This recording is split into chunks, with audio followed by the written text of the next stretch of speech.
मैंने आपको थोड़ी देर पहले यही तो कहा था रऊफ साहब कि पीटीआई तो कहती है कि हमने सबक सीख लिया, लेकिन अगर कल एक भारी अक्सरियत से इन हालात का मुकाबला करके अगर इमरान खान साहब जीतते और फर्ज करें वो कहते हैं कि जनाब जो चाइना में होता है और पाकिस्तान में तो बड़ा मकबूल ना रहा है ना कि चोर इस मुल्क को यहाँ तक लेकर आए 70 साल, वो कहते हैं जिसने चोरी किए साहब उसको तो हम फिर आर्टिकल 6 लगाते, क्योंकि इस मुल्क की सालमियत के खिलाफ वो लोग थे जिन्होंने चोरी की है, और वो आर्टिकल 6 लगाना शुरू कर दिया उन लोगों पे जिनके ऊपर इनको शक भी हो कि ये चोर है।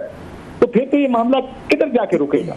इसी वजह से जमहूरियत पसंद जो जमातें होती हैं वो ऐसे रास्ते नहीं खोलती, बल्कि ये काशिफ आपको याद होगा फैसल वाडा साहब ने हामिद मीर साहब के शो में कहा था कि जी 5000 बंदा मारना पड़ेगा यहाँ पे, और उस वक्त वजीर थे वो, और ये जनरल बाजवा साहब ने भी सहाफ़ियों से बात की, शायद आप भी मौजूद होंगे उस ब्रीफिंग में, जिसमें उन्होंने कहा जी 5000 लोगों की हमने फहरिस्त बनाई हुई, और इमरान खान वजीर आज़म थे उस वक्त, और फैसल वाडा साहब ने तो मीर साहब के शो में कहा हुआ है कि 5000 बंदे की एक लिस्ट है तो उनको मारना पड़ेगा। सो फाशिस्ट ये टेंडेंसीज तो ऑलरेडी मौजूद थी, आज नहीं थी, 4-5 साल पहले से हमें नज़र आ रही थी कि जो हुक्मरान आ रहा है वो यहाँ पर फांसियाँ लगाना चाहता है अपने मुखालफिन को, या जो भी लिस्ट बनी हुई थी।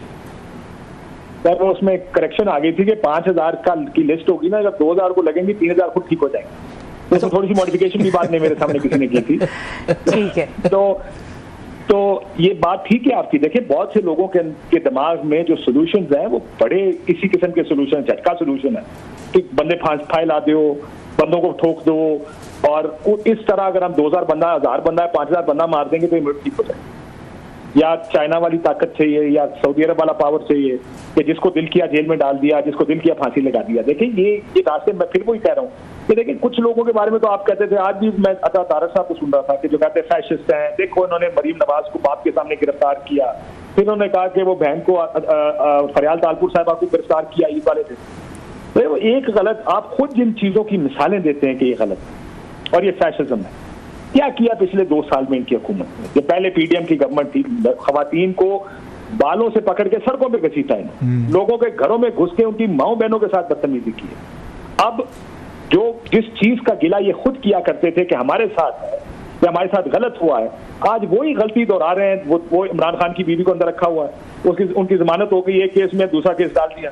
तो मसला ये, इधर सबक कोई नहीं सीखता।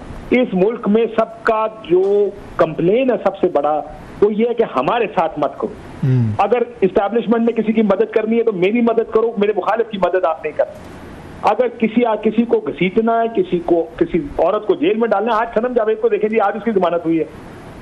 पिछले 1 साल से ड्रामा लगा हुआ है इस मुल्क में कि अदालतें जमानत देती है, उठा के किसी और केस में दोबारा अंदर कर देते। आज इस्लामाबाद हाई कोर्ट ने जुमेरात तक का टाइम दिया है उनको। ये हम इस मुल्क को सब लोग एक जैसे हैं रऊफ साहब, ये याद रखें, मौका मिलने की बात है। ऐसे ही है, ये मौका मिल जाए तो सब फैशिस्ट है।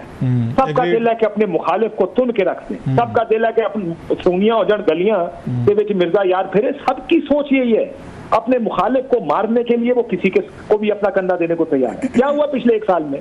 मियां साहब ने डीलें की ना, वो जो वोट को इज्जत दिलाना चाहते थे।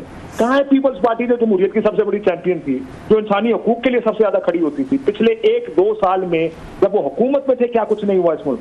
मीडिया के साथ क्या हुआ यार? इमरान रियाज 5 महीने किसी को पता नहीं था है कहाँ?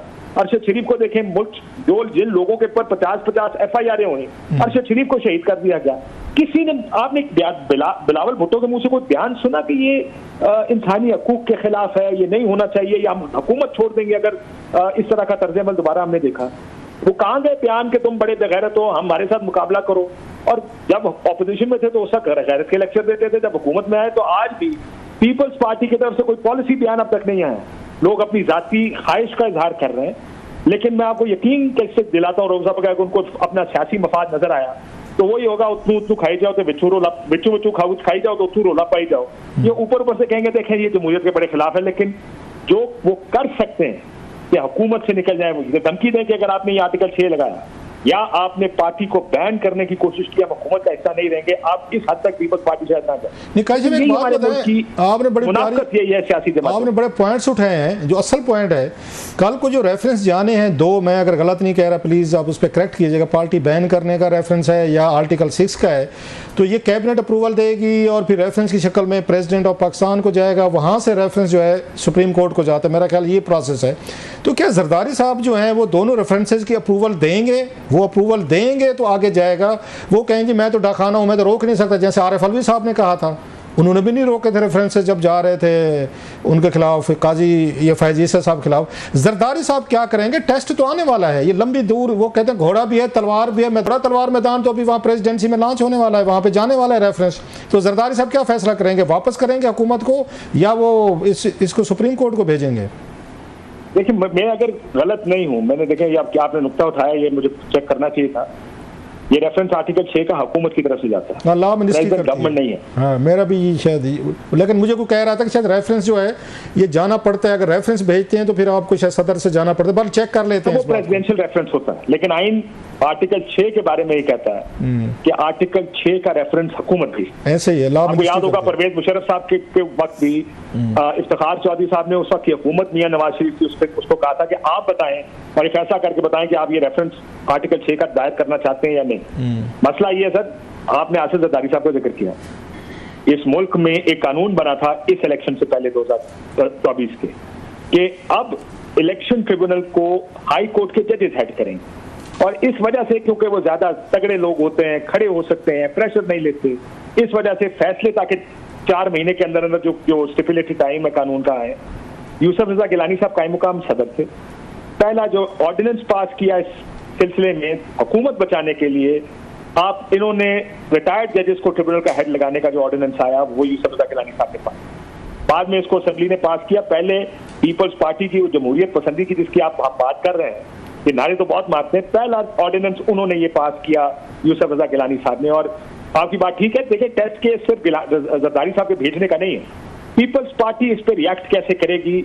आज पूरा दिन गुजर गया, सुबह 1 बजे के करीब दोपहर को। वैसे काशिफ आपको लगता नहीं है जो बात स्टार्ट में हमने की थी कि कोई भी पीएम आज अपने आप प्रोग्राम में कह रहे थे, मैंने भी कोई, अगर मैं गलत नहीं कह रहा, मेरी टीम ने भी चेक किया तो किसी भी 8 बजे वाले शो में हुकूमत का कोई वजीर नज़र नहीं आ रहा था कैबिनेट का। लोग आने से मतलब कतरा रहे, इसका मतलब ये है कि हुकूमत ओनरशिप नहीं दे रही, ये कहीं और से मतलब उन पर दबाव आया है, फैसला आया है। अगर जहाँ से जिन लोगों ने हुकूमत से करवाया है कि आप ये बयान दें, पार्टी बैन करें, अगर वो ये नवाज शरीफ साहब को या शहबाज शरीफ साहब को मजबूर कर सकते हैं तो जरदारी साहब को मजबूर किया जा सकता है। सर ये कितनी देर खड़े रह सकते हैं अपने इस पे पाँव पे? सर फिर वो भी करेंगे, पीपल्स पार्टी भी वही कुछ करेगी जो नवाज लीग ने किया है। देखिए, आपको याद होगा पीपल्स पार्टी हुकूमत में आने को तैयार नहीं थी। बिलावल साहब जब लाहौर जा रहे थे इलेक्शन के बाद जरदारी साहब से मिलने, उन्होंने अपने तर्जुमान को कहा कि आप बयान दें जो टीवी पर चला कि पीपल्स पार्टी हुकूमत का हिस्सा नहीं बनेगी और उसे नहीं बनना चाहिए। बिलावल साहब की पोजीशन ये थी, लेकिन आपको पता फिर वो किन हालात में उनको हुकूमत का हिस्सा बनने पर मजबूर किया।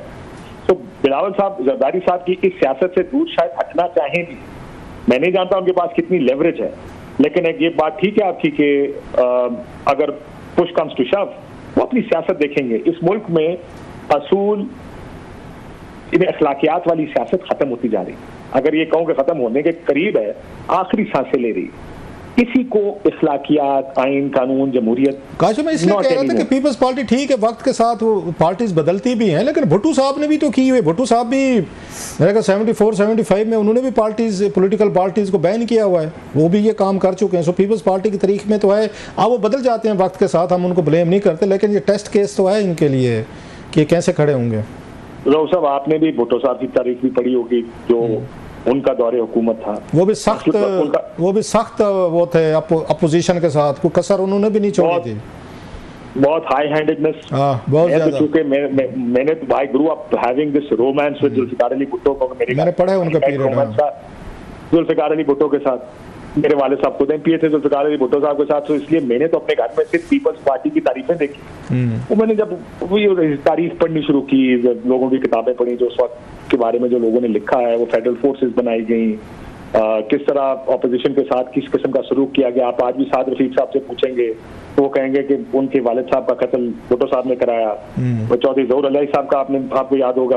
तो बहुत सारी चीजें जो बाद में लिखी गई हम लोगों ने पढ़ी होंगी, पढ़ी जरूर होगी, लेकिन भुट्टो साहब का शायद एक इनकार उनको अमल कर गया तारीख में। जो चौधरी ज़हूर अली साहब का, जस्ट मैं थोड़ी करेक्शन कर दूं, चौधरी ज़हूर अली साहब का जो कत्ल का था अल जुल्फकार पे लगता था, और जनरल जिया के दौर में, अगर if I am not wrong, early 80s में हुआ, तो भुट्टो साहब के दौर में नहीं हुआ था। जेल में डाला था उन्होंने, उनको जेल में जरूर डाला था, पूरी अपोजिशन जेल में थी, उनको भुट्टो साहब के दौर में, लेकिन ये कत्ल मेरा ख्याल ज़हूर इलाही साहब का अर्ली 80s में हुआ था, जब general Zia was ruling this country. I stand corrected. मैं तो खैर ये इसको ब्लेम पीपल्स पार्टी जेल में थे, वो जेल में ज़रूर उनको जेल में डाला था ज़हूर इलाही साहब और बाकी उनको सर। जी बिल्कुल। तो मसला ये कि वो दौरे हुकूमत भी था, पीपल्स पार्टी ने अपने आप को बहुत दूर किया उससे। मोहतरमा बेनज़ीर भुट्टो की सियासत इन माय व्यू वाज, उन्होंने बहुत अपने आप, उनकी सियासत असल में जमहूरियत के करीब तर अगर पीपल्स पार्टी के दौर में किसी ने सियासत की लीडरशिप वो बेनज़ीर भुट्टो साहिबा की। बहुत ज़्यादा पेशेंस थी मुखालफिन के लिए, मीडिया चैनल्स के लिए। लेकिन आपको याद होगा कि जब 12 अक्टूबर का मार्शल लॉ लगा तो उन्होंने अपने सियासी मुखालिफ के हक लेकिन काशिफ मियां शरीफ को FIA के जरिए उनको दफ्तर से लाहौर से पिक कराने में, वो भी बेनज़ीर भुट्टो साहब के दौर में हुआ था। ये काम तो उस वक्त भी हो रहे थे सर अपने मुखालफिन के साथ, ये चीज़ें तो हो रही थी। बेनज़ीर भुट्टो साहब के दौर में हुआ था। इफ़ यू रिमेंबर सेकंड उनके पीरियड में रहमान मलिक साहब अल्लाह ने उनको जन्नत में जगह थे, FIA में डायरेक्टर थे, तो उनकी मेरा ख्याल है पहली असाइनमेंट यही थी कि जाएँ उनको पिक कर लें। 2-4 दिन उनको मेरा ख्याल 24 घंटे रखा भी किया था थाने में, फिर बाद में छोड़ा गया था। अब मैं आपसे ये कहता कि उन्होंने 12 अक्टूबर के उस इक़दाम की हिमायत भी की थी जब मार्शल लॉ लगा इस मुल्क में, हालांकि उनको जमहूरी कुव्वतों के साथ खड़ा होना चाहिए। मेरा ख्याल है काशिफ, आई एम सॉरी कि मैं फिर आपको वो अच्छा नहीं लगता, मैंने उनका BBC का इंटरव्यू सुना था बेनज़ीर भुट्टो साहब का। उन्होंने कहा कि मार्शल अब लग चुका है, अब मुशर्रफ साहब आ गए हैं तो अब वो हमसे बात करें। उन्होंने इस तरह की बात की थी कि अब लग गया है तो मार्शल अब हमसे बात करें। अब मैं आपको करेक्ट कर लेता हूँ सर। उन्होंने कहा नवाज शरीफ एक डिक्टेटर बनता जा रहा था। जैसा कि आपने देखा काशिफ अब्बासी हमेशा जो है, ये इस प्रोग्राम में भी आपने उनका पूरा तज्जिया लिया है, देखा है कि इन हालात में जिस तरह के आज पाकिस्तान जो है वो फेस कर रहा है और जिस किस्म की कंडीशन इस वक्त जो है हमारी सियासी जमातों की है, कठपुतली की हैसियत बनी हुई है कि उन्हें कोई ऑर्डर मिलता है और उस ऑर्डर को जो है वो चाहे उनको जो है अपनी बका रहे ना रहे उसके लिए भी जो है उन्हें ये, जैसे कि इमरान खान की जमात पर तहरीक इंसाफ पर पाबंदी के लगाने के हवाले से ये प्रोग्राम जो है, इसमें काशिफ अब्बासी जो है वो हमेशा जो है उन्होंने जितने भी कड़े हालात रहे हैं लेकिन जो है अपना मौकफ जो है किसी न किसी तरह से जो है, चाहे उसको दबे लफ्जों में कह दे के बयान हमेशा किया है। और यहाँ पे भी इस वक्त भी जो है सियासी जमातों की जो पोजीशन है उसका हवाले से जो है वो बता रहे हैं कि जब बेनज़ीर भुट्टो थी तो उस वक्त जो है पीपल्स पार्टी की जो एक स्ट्रॉन्ग उसका बयान होता था किसी भी मामले के ऊपर, जो है कौमी सलामती का मामला हो या किसी भी जमहूरियत के हवाले से हो। लेकिन जो है बीबी साहब के जाने के बाद जो हालात इस वक्त के बाद उनके हालात जाने के बाद जो हालात तब्दील हुए और फिर बहुत सारे लोग क्या जो है वो पीपल्स पार्टी जो है वो उन्होंने छोड़ी, एज ए सपोर्टर जो है बहुत ज्यादा जो है वो छोड़ी गई। तो इधर के उधर इस तरह से ये मामला चले। अब इसमें पूरा का पूरा जो है काशिफ अब्बासी ने जो है उसका निचोड़ जो है वो आपके सामने निकाल कर रख दिया है कि क्या सिचुएशन है, किन हालात से जो है इस वक्त जो है तमाम सियासी जमातें भी गुजर रही हैं और क्या पोजीशन है। तो इस बात को कि ये गैर जमहूरी है, ना चाहते हुए भी जो है इन जमातों को जो है वो मार रही है। लेकिन ये इसकी इन जमातों की जो है अपनी, अगर इन्हें कहीं और से कहा गया है तो ये इनकी अपनी कमजोरी है। अगर ये डटकर खड़ी होती है, ये खुद ही जो है प्लेस जो है देती हैं और जब उनको जब खुद ये रास्ता मिलता है तो जो है वो इंटर होते हैं। तो अगर ये इन कुछ मामला में सियासी जमातें आपस में जो है कुछ प्लेटफॉर्म पे इकट्ठी हो जाएं कि हमने इन मामला में, चाहे हमारी किस कदर भी एक दूसरे से दुश्मनी हो जाए, लेकिन कुछ मामला है जो जमहूरी और अवामी नवीयत के तो उन पर जो है हमने किसी तरह का कॉम्प्रोमाइज नहीं करना। लेकिन जो है नून लीग ने हमेशा जो है इनके शुरू से ही रहा है कि जनरल ज़ियाउल हक के दौर से लेके अब तक जो है उनका कुछ पोजीशन जो है उनकी ऐसी ही रही है कि उन्होंने हमेशा जो है दूसरे की जो है वो हथियार के तौर पर जो है वो इस्तेमाल हुए हैं और इनकी सियासत यहीं पे है। और ऐसी सियासत जो है वो ज़्यादा लॉन्ग टर्म नहीं चलती है और ख़त्म हो जाती है। इसी के साथ इजाज़त चाहती हूँ। अल्लाह हाफिज़।